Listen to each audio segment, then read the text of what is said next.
ಎಲ್ಲರಿಗೂ ನಮಸ್ಕಾರ. ಇವತ್ತು ಉತ್ತರ ಅಮೆರಿಕ ಖಂಡದ ಬಗ್ಗೆ ತಿಳಿದುಕೊಳ್ಳೋಣ. ಇದು ಜಗತ್ತಿನಲ್ಲಿ 3ನೇ ಸ್ಥಾನದಲ್ಲಿ ಇದೆ ಅನ್ಕಿಸಿ ಕಾಣ್ತೀವಿ ವಿಸ್ತೀರ್ಣದಲ್ಲಿ. ಮೊದಲನೇ ಸ್ಥಾನ ಯಾವುದಪ್ಪ ಅಂದರೆ ಏಷ್ಯಾ ಖಂಡ ಅನ್ಕಿಸಿ ಕಾಣ್ತೀವಿ.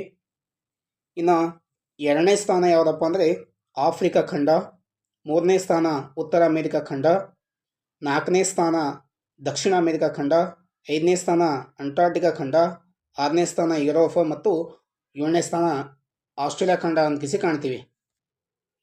ಇನ್ನು ಜನಸಂಖ್ಯೆ ದೃಷ್ಟಿಯಿಂದ ನೋಡಿದಾಗ ಏಷ್ಯಾ ಖಂಡ ಮೊದಲನೇ ಸ್ಥಾನ, 2ನೇ ಸ್ಥಾನದಲ್ಲಿ ಆಫ್ರಿಕಾ, 3ನೇ ಸ್ಥಾನದಲ್ಲಿ ಯುರೋಪ್, ಇನ್ನು 4ನೇ ಸ್ಥಾನದಲ್ಲಿ ಏನಪ್ಪ ಅಂದರೆ ಉತ್ತರ ಅಮೆರಿಕ ಖಂಡ, 5ನೇ ಸ್ಥಾನದಲ್ಲಿ ದಕ್ಷಿಣ ಅಮೆರಿಕ ಖಂಡ, 6ನೇ ಸ್ಥಾನದಲ್ಲಿ ಆಸ್ಟ್ರೇಲಿಯಾ ಖಂಡ, ಇನ್ನು 7ನೇ ಸ್ಥಾನದಲ್ಲಿ ಅಂಟಾರ್ಟಿಕಾ ಖಂಡ. ಇಲ್ಲಿ ಯಾವುದೇ ಜನಸಂಖ್ಯೆ ಕಂಡುಬರುವುದಿಲ್ಲ.